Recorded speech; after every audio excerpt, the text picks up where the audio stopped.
Et bonjour tout le monde, j'espère que vous allez bien, que vous avez passé un bon week-end. Premier week-end de pseudo-reconfinement, moi je vous propose un truc, c'est de chercher un autre nom parce que reconfinement en fait, je trouve que c'est moche. C'est un mot moche. Ouais, à prononcer en fait. Dans la prononciation, je trouve pas que ça soit super. Il y a des personnes qui proposent reconfifi et je trouve que c'est pas mal, c'est rigolo.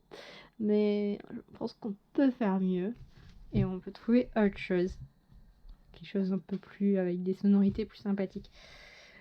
Bon voilà, donc oui, le petit fantôme a laissé place. Attendez, je vais mieux la mettre. Une petite licorne avec des petites ailes.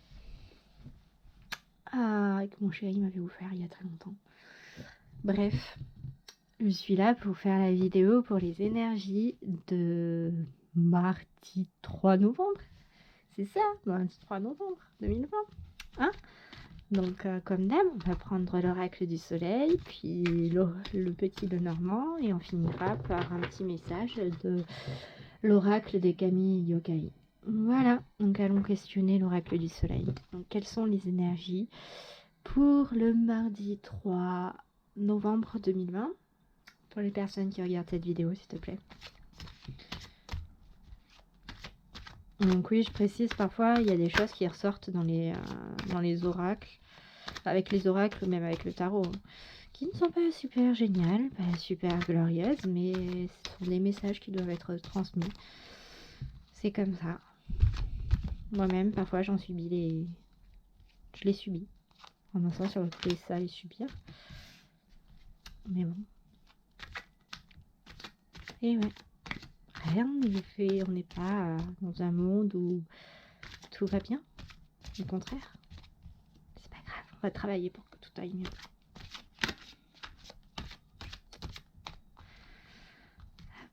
Les énergies pour le 3 novembre.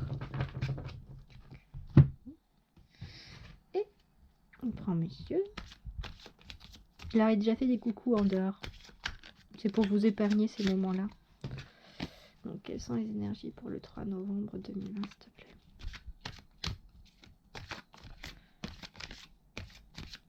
Moi, je vous souhaite, je vous parle de votre week-end, mais c'est vrai que je tourne la vidéo le lundi pour le mardi. Que vous la regardez peut-être le mardi, vous. Donc non, je me tape pas des week-ends de 3 jours, je vous rassure. Mais oui.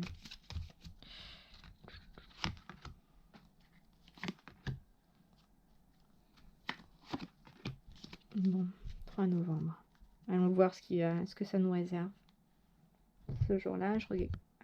Ouais, on est pas mal. Alors, donc on avait Mercure en Poisson avec l'inspiration. Nous avons Vénus en Sagittaire avec le flirt. Nous avons Jupiter en Verseau avec l'innovation.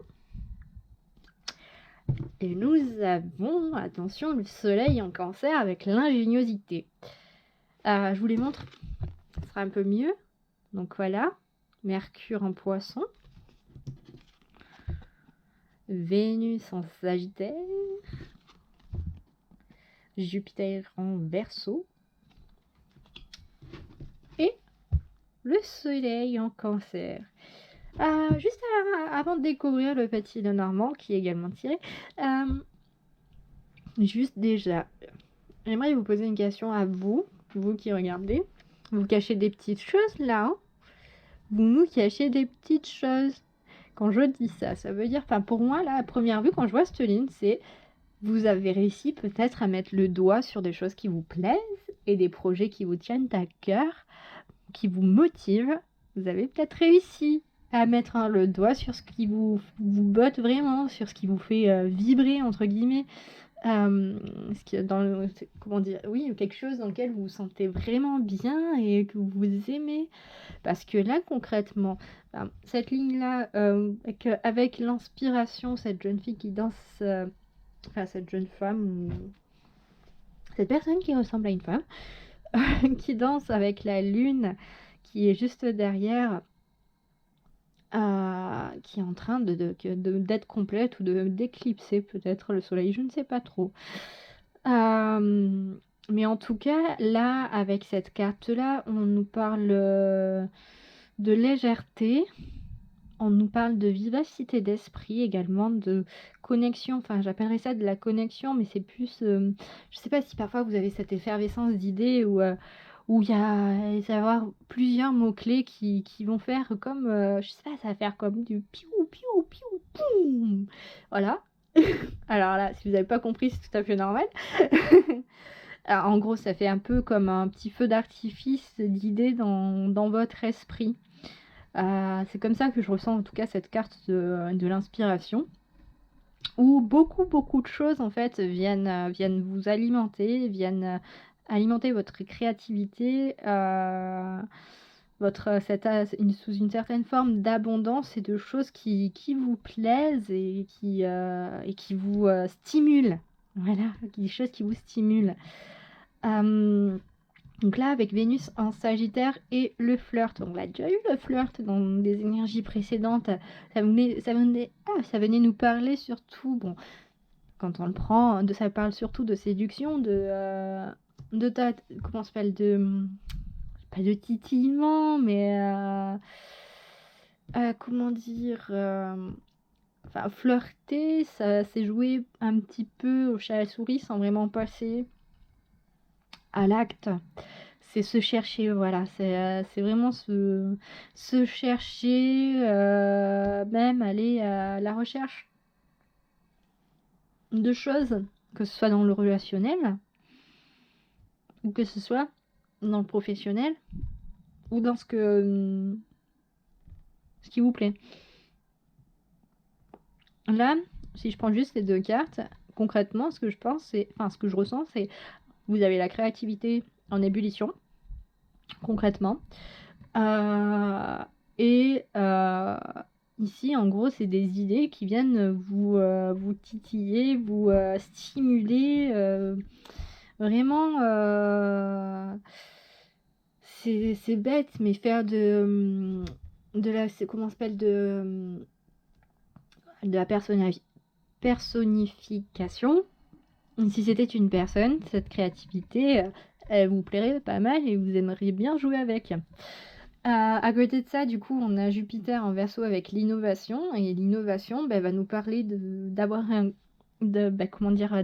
autre regard, de trouver des idées percutantes et pertinentes qui sortent du commun, de mettre le doigt sur des besoins, que ce soit vos besoins ou des besoins pour d'autres personnes. Ça va nous parler ici d'aller un peu à la pêche de ces idées, en fait.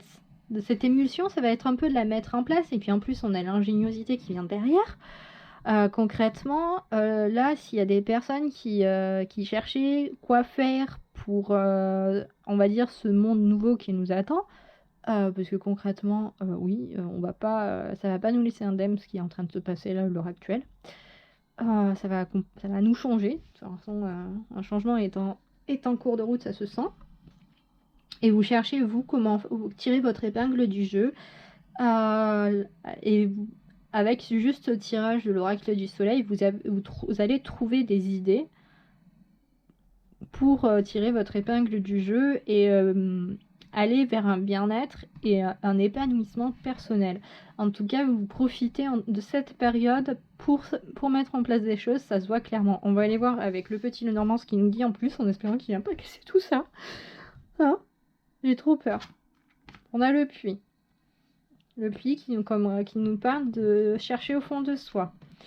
De feu. On parle de feu, non mais sérieusement. Non, qui nous parle également de vœux. Ouais, faites un vœu. Ça vous plaise. On a la femme. La femme, là, dans son énergie vénusienne complète. Qui va nous parler de passion, de séduction. C'est vraiment, en plus, la femme est en dessous du flirt. Alors, autant vous dire que là, S'il y a des personnes qui cherchaient à... on est peut-être confinés, entre guillemets, mais il y a des personnes là qui vont quand même commencer à créer des liens, à communiquer pas mal, hein, qui vont trouver des moyens autres pour pouvoir rencontrer des gens, peut-être de façon virtuelle, ou trouver des astuces pour contourner, hein. Bande de coquinous. Ah oui, et sinon la femme en fait va nous parler vraiment d'amour, de passion, de séduction, de s'assumer, de confiance en soi, de comment dire, d'une certaine forme de luxe, mais pas du luxe dans le sens de l'opulence ou quoi que ce soit. Non, plus le luxe dans le sens de la qualité qu'exige le luxe en fait. Et du coup, vous appliquez cette exigence de qualité peut-être dans vos rapports en fait à la matière, mais plus là je le ressens plus dans vos rapports humains. Ensuite on a l'arbre, bien entendu, qui nous parle d'alignement, particulièrement la première chose que j'ai pensé c'était plutôt l'alignement, la santé, d'ancrage également. N'oubliez pas de vous ancrer, c'est très important. Qui nous parle d'ancrage, mais qui nous parle aussi de spiritualité et de connexion au monde des ancêtres. On est encore dans cette période, de toute façon, tout le mois de novembre, hein, quasiment, est pour nos défunts et nos ancêtres, et une pensée encore plus cette année, j'ai l'impression, à va dire un appel de recréer ce lien un peu au spirituel et aux anciens. Le spirituel, il faut savoir, c'est pas forcément lié à la religion, c'est pas forcément lié comme je le fais moi avec les cartes. Chacun, c'est vraiment, chacun a sa façon d'être spirituel. Ça va être vraiment de nourrir son âme et son intérieur. Ça va être parfois savoir se détacher tout simplement du matérialisme en fait. C'est savoir vivre sans dépendant. Enfin, on a tous besoin de matière, mais savoir aussi s'en détacher et prendre des distances avec, ça, c'est créer une certaine forme de spiritualité également. Donc là, concrètement, moi, ce que j'entends, c'est que vous allez chercher au fond de vous-même des moyens pour vous justement pour vous connecter à ce que vous aimez, à ce qui vous fait vibrer, à ce qui vous ouais, vraiment là je suis fière de vous quoi. Faut le dire quoi. Bon, on croise les doigts pour le dodo deck. Yes. On a le jardin. Oui. Allez, on fait la fête. Ah non, je suis vraiment super contente parce que je suis vraiment contente qu'il y ait un tirage comme ça qui sort parce que c'est vraiment enthousiasmant. C'est vraiment... en plus, on a le Sagittaire. Donc, bref, non, c'est vraiment enthousiasmant dans le sens où vous enfin, c'est clair et net que là, demain et dans les jours qui vont suivre, à mon avis, même peut-être c'est déjà le cas, c'est comme je le ressens à l'heure actuelle, vous prenez vraiment ce temps de ralentissement, parce qu'on peut pas appeler ça vraiment une pause, parce que moi concrètement chez moi j'ai l'impression que ça n'a pas changé, parce que autant au premier confinement il y avait très peu de circulation, si ce n'est que 2-3 voitures, et le reste ce n'était que des ambulances ou autres qui circulaient chez moi, et j'entendais les oiseaux alors que j'habite en ville. C'était très reposant en un sens par rapport à ça. Là concrètement, depuis les annonces, je n'ai pas vu la différence. Hein. Il y a toujours autant de gens qui prennent dehors, en tout cas dans leur voiture. Les oiseaux, je les entends pas trop et je sais que c'est pas encore trop la période de l'hibernation. Donc voilà quoi. Bref, petite parenthèse fermée, mais là, donc ce ralentissement plus qu'une pause, vous en profitez vraiment pour vous poser les bonnes questions par rapport à vous-même, de savoir où vous voulez aller, comment vous voulez y aller, et vraiment vous faites passer en premier. C'est pas forcément égoïste de se faire passer en premier, hein. C'est là vous vous faites passer en premier parce que vous avez compris que ça vous servait à rien de vous tuer dans ce que vous étiez en train de faire, et et que ouais, vous aviez le droit vous aussi d'être heureux et épanoui dans les actions que vous meniez.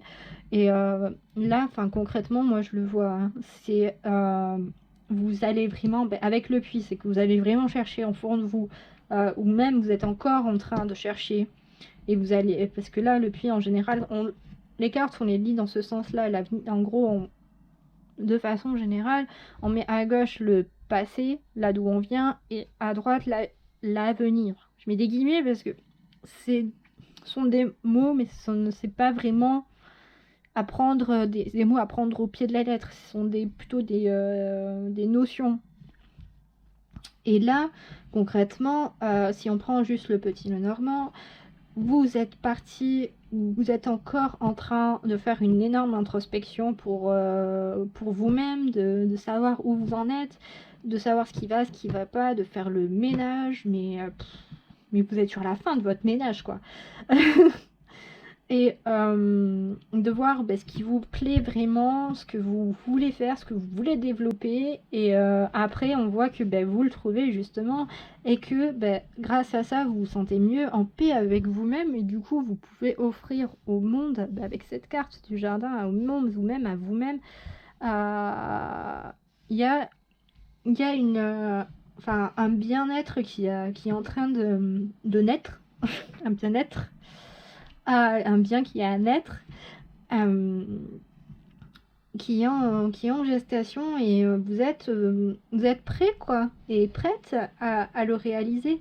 Là, quand je vois aussi, juste l'association de l'arbre et du jardin, j'entends pas mal aussi un retour à la terre, mais un retour à la terre dans le sens où, pour ceux qui ont l'opportunité et la chance, ça va vraiment être un vrai retour à la terre, quoi.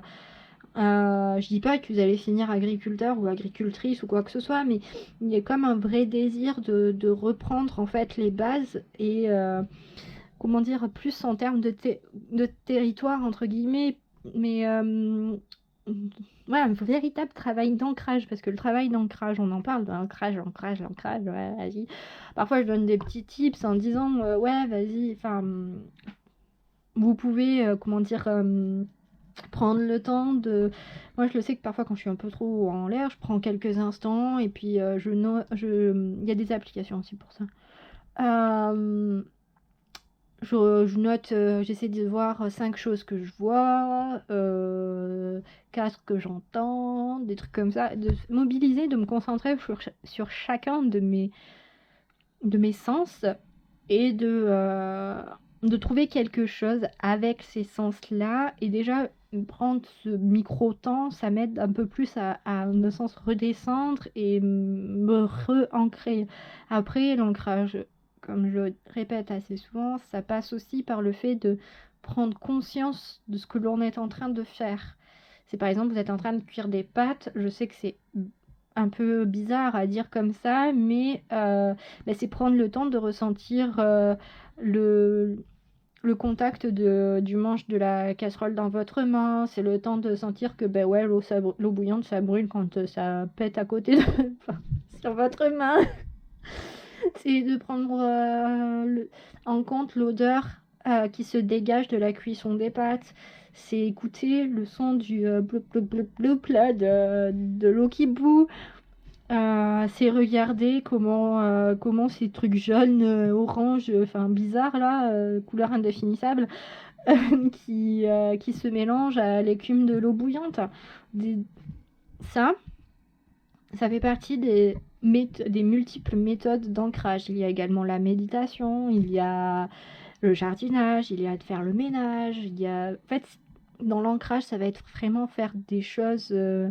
c'est un peu comme poser le cerveau, mais pas vraiment en fait. C'est bizarre. On peut pas dire parce que forcément poser le cerveau, mais c'est en gros, c'est comprendre et avoir la sensation, je dirais, pour moi en tout cas, d'avoir les pieds bien stables et bien solides sur le sol, de pas forcément avoir un poids aux pieds, hein, mais de pas avoir cette sensation de perdre l'équilibre. Pourtant, je l'ai souvent, cette sensation de vertige. Mais bon. Donc voilà, j'ai l'impression qu'en fait, en trouvant ce qui vous motive, ce qui vous botte, vous allez pouvoir réussir à parvenir en fait à cet ancrage-là, à cette chose-là. Par exemple, moi aussi, peindre, ça m'aide à m'ancrer. Dessiner, ça m'aide à m'ancrer également. Ce sont des choses simples que j'aime faire et non, la peinture c'est pas simple, c'est faux, c'était un mensonge. Mais ce sont des choses, des activités que j'aime pratiquer, que j'essaie de pratiquer en titre pro aussi, mais bon, ça c'est une autre histoire. Et mais qui m'aident surtout en fait à redescendre un peu sur terre, quoi. Du coup, sinon, non, je sens pas forcément. Ouais, il y a peut-être une rencontre, mais je suis pas sûre. Mais je ne sens pas plus par rapport à ça. Je sens juste que vous allez avoir une énorme créativité, que vous allez mettre le doigt sur beaucoup de choses qui peuvent vous plaire et que vous allez faire en sorte d'y arriver. Donc, toutes mes félicitations. Et puis, on va aller prendre un petit message de l'oracle des Camille Yokai, parce que je pense que ça fait quand même un petit moment que je suis en train de blablater là. Ouais, ça fait 20 minutes quoi. Et je suis pas passée au message des Camille Yokai. Ah mon dieu. Je l'ai pas réveillé lui en revanche. Venez, on le réveille ensemble, on lui fait un petit coucou. Je t'ai fait un café. Et si t'aimes pas le café, je te fais un chocolat chaud. Ou un thé. Ou une tisane. Ou un citron au shot. Miel. Ou rien que tout. C'est la saison des clémentines. Tu veux une clémentine? Ouais. On arrête les plaisanteries.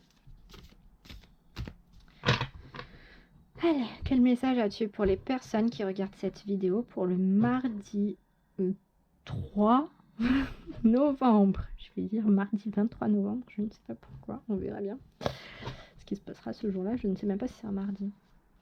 Donc le mardi 3 novembre, un petit message s'il te plaît.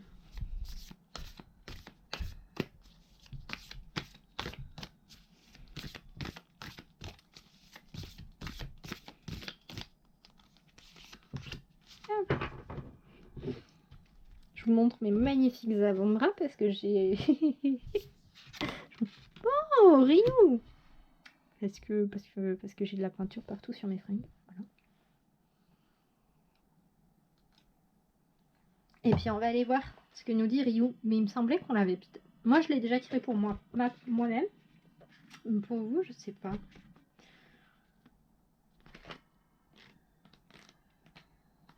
Parfois j'ai une vraie mémoire de poisson quand je fais mes tirages.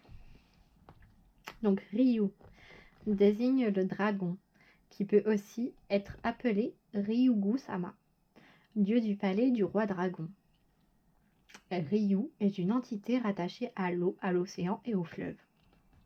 Contrairement à son cousin, et non son cousin occidental, le dragon asiatique ne porte pas d'ailes. Il peut néanmoins se mouvoir grâce à la crête sinueuse qu'il arbore au-dessus de sa tête et qui agit comme un outil de lévitation. Cet animal fantastique met 3000 ans à prendre la forme que nous lui connaissons. L'œuf du dragon met 1000 ans à éclore. Une fois sorti de l'œuf, le serpent aquatique doit attendre 500 ans pour que sa tête se transforme et se change en celle d'une carpe ou d'un esturgeon. Ne pensez pas à bouffer un dragon du coup. Son corps va ensuite porter des écailles et je vais y arriver. Son corps va ensuite porter des écailles et sur sa face, des organes sensoriels vont pousser. Moustache et barbe lui permettront de percevoir les vibrations. Sa queue s'allongera et des pattes pourvues de serres grandiront. Après 500 ans de plus, des cornes ou des bois de cerf orneront son crâne, nouvel organe qui lui servira à entendre les sons. 1000 ans plus tard, le dragon atteindra enfin l'âge adulte et la sagesse. Sous son menton, une perle apparaîtra. Il est commun de voir dans cette perle un gage de bonheur et de bonne fortune. À celui qui parvient à en récupérer une. Coucou Sangoku. Ryu est une carte qui parle de métamorphose, de transformation lente, qui ressemble à un voyage initiatique. Tiens donc, ne seriez-vous pas en train d'en faire un? Pour atteindre la sagesse ultime, le futur dragon doit passer par bien des épreuves, accepter que son corps change et que les choses suivent leur cours. Il est dans sa nature de suivre l'onde naturelle de l'univers, de glisser sur les émotions, symbole de l'eau, sans être perturbé par elle. Il grandit en taille, mais aussi en conscience, approchant de la sagesse au terme de ces 3000 ans de transformation dont la perle est la preuve qu'il arbore. Il est un exemple à suivre pour se détacher de ce qui nous trouble et nous empêche de grandir dans tous les domaines de notre vie. C'est aussi un enseignant silencieux qui, par sa présence, rappelle les forces intérieures qui nous habitent et sur lesquelles nous pouvons compter si nous nous rappelons d'elles et faisons en sorte qu'elles s'épanouissent. Apprenez la patience pour cela, car ces changements ne s'effectuent pas d'un coup de baguette magique. Il faut aussi s'attendre à quelques obstacles à surmonter pour parvenir au terme de ce grand voyage. Cette lame peut aussi bien concerner une question d'évolution spirituelle qu'une affirmation sur le plan professionnel ou une stabilisation émotionnelle. Prenez exemple sur le Seigneur des eaux. Il saura vous guider vers l'apaisement et la grandeur. Laissez le temps être votre allié. Donc Ryu, qui a un superbe message à nous transmettre à travers cette patience enseignée, une patience qui paye. En même temps, c'est une forme d'ancrage, de prendre le temps d'évoluer, de prendre le temps de déguster un peu. C'est ça en fait, un peu parfois comme méthode d'ancrage, on peut parler de déguster chaque moment de sa vie, chaque étape d'un projet, de s'en imprégner, de voir l'évolution, de la constater, d'apprécier tous les détails et de le vivre jusqu'à la moindre parcelle de cellules. Donc voilà, je vous dis du coup à plus tard, à bientôt. Je vous fais des gros bisous et puis encore toutes mes félicitations pour votre évolution et puis bon courage et puis voilà, on se retrouve bien bientôt. Ouais, j'ai fait un bye bye bientôt et c'était trop bizarre. Allez, au revoir.